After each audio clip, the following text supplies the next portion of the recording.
In the name of the Father, and of the Son, and of the Holy Spirit. Amen. And the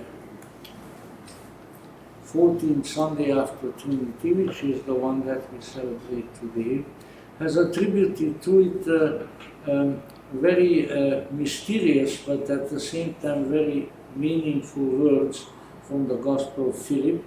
And if you have some acquaintance with the Gnostic scriptures, then you will know that the Gospel of Philip is the one that is in a major way concerned with the sacraments. It is the Gospel that contains the words that the Lord did everything in a mystery, the baptism and the chrism and the Eucharist and the redemption and the bride chamber. So, and as the German Professor Hans-Martin Schenke had established on the basis of some Coptic translations, there is also a sort of disguised sentence in the same Gospel that says the mysteries are seven.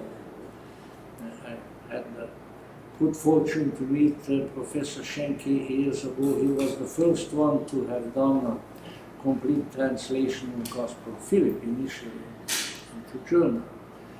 Very nice gentleman. What I would like to sort of call attention at this time, that contrary to a very common notion in our culture, which has perfectly understandable historical roots and reasons behind it, we tend to think that all that matters is what we think. Now, I don't want to discover anybody from thinking.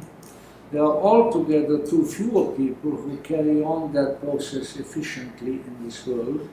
It would be a lot better world if there were more people who knew how to think.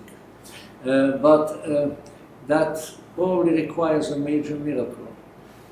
In any event, as the human race develops and goes from various historical periods to another and begins to manifest some powers of consciousness to a greater degree than it probably has expressed previously, we come to the time when we sort of overvalue some function of our being, of our consciousness, and so we think that by especially the thinking function, we can do everything. But we need to continue to remember while no doubt sort of the emphasis of spiritual growth shifts from one function to the other. In very ancient times it was only primary consciousness, primarily manifested through the physical, and then probably primarily through the emotions, with their devotion, with their feeling tone ecstasies and so forth. And then yet at a later time, a lot of emphasis on the thinking mind. Yet we need to keep in mind, keep in our memory that all of these together add up to the human being. And so while we are, let's say, pursuing our gnosis, we need to remember that our consciousness resides in a physical body. It resides in our feelings, it resides in our thinking, it resides in our intuition, it resides in the various faculties that anciently were called the nous that joins us with the spirit, and that therefore the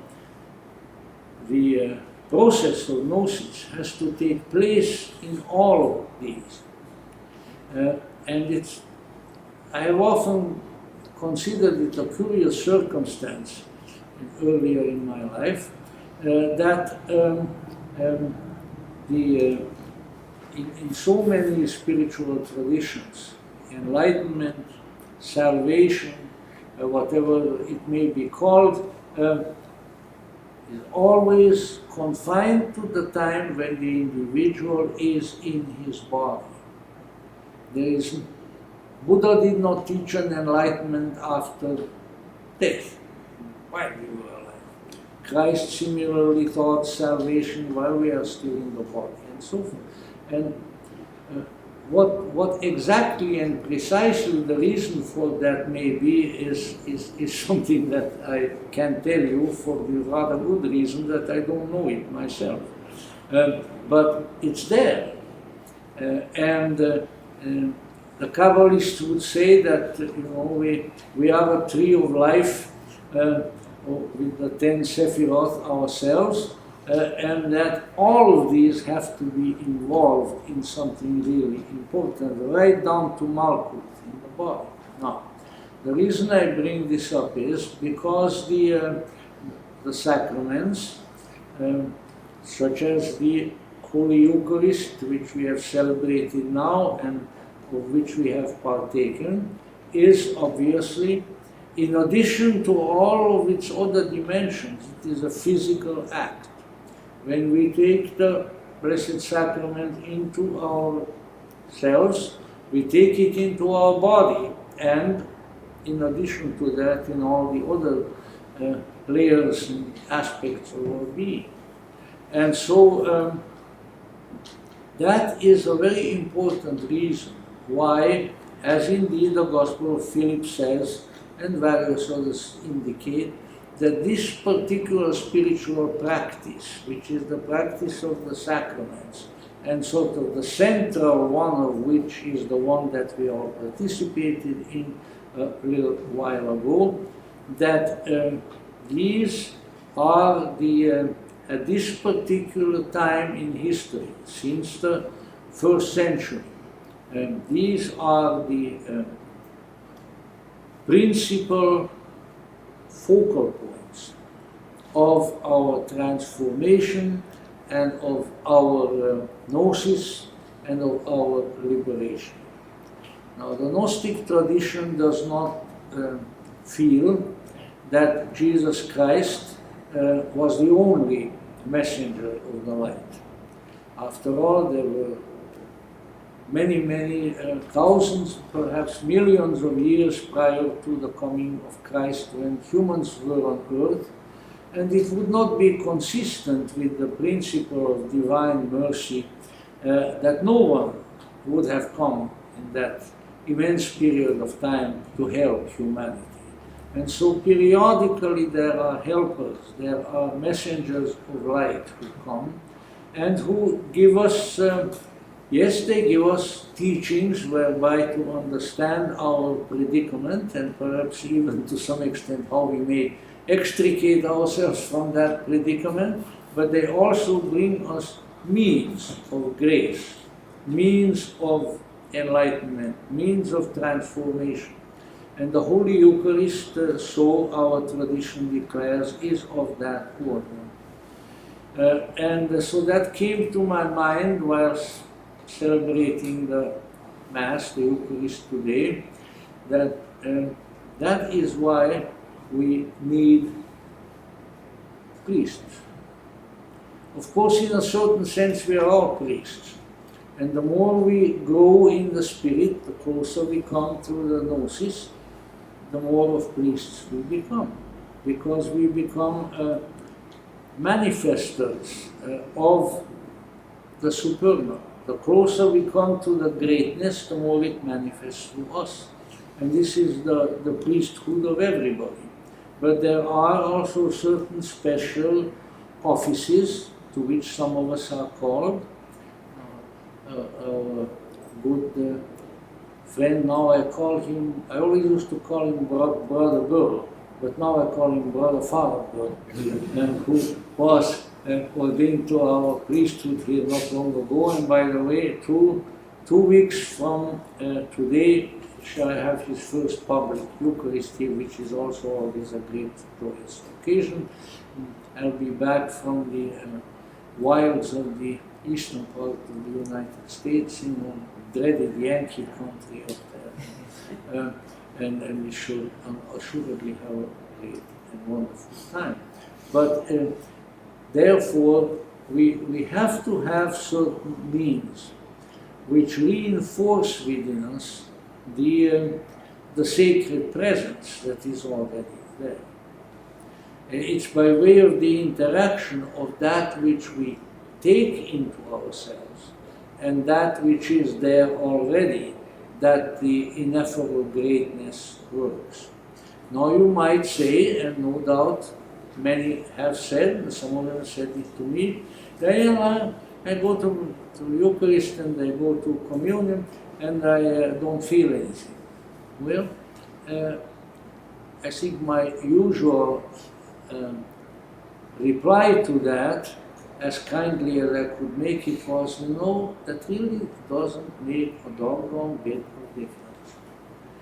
Because there is somebody there who feels for you.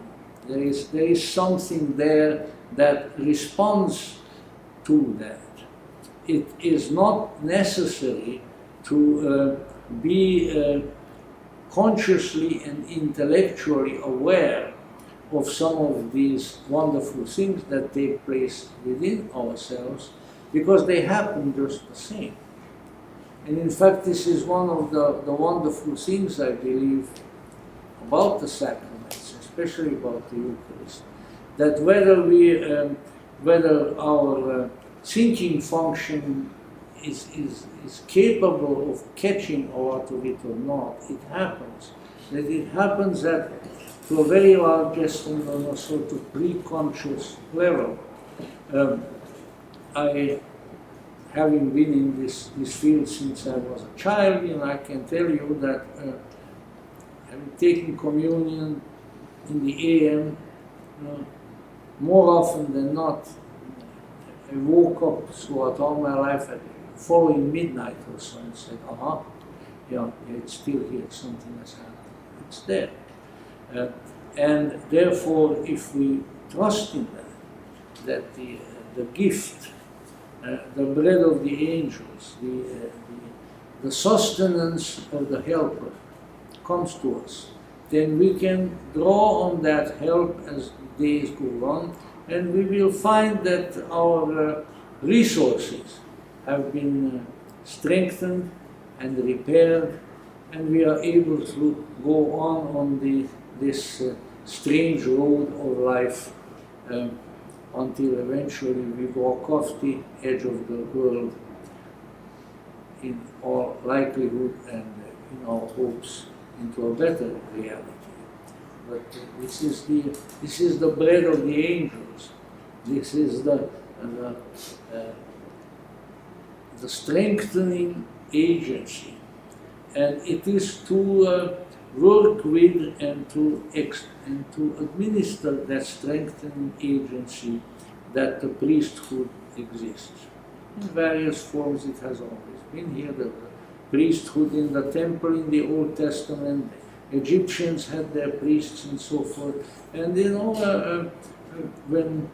when all is said and done, this was always the function of the priesthood, to provide the people with spiritual nourishment which will see them through so that they keep going until the great day when we shall be with the divine and the divine shall be with us.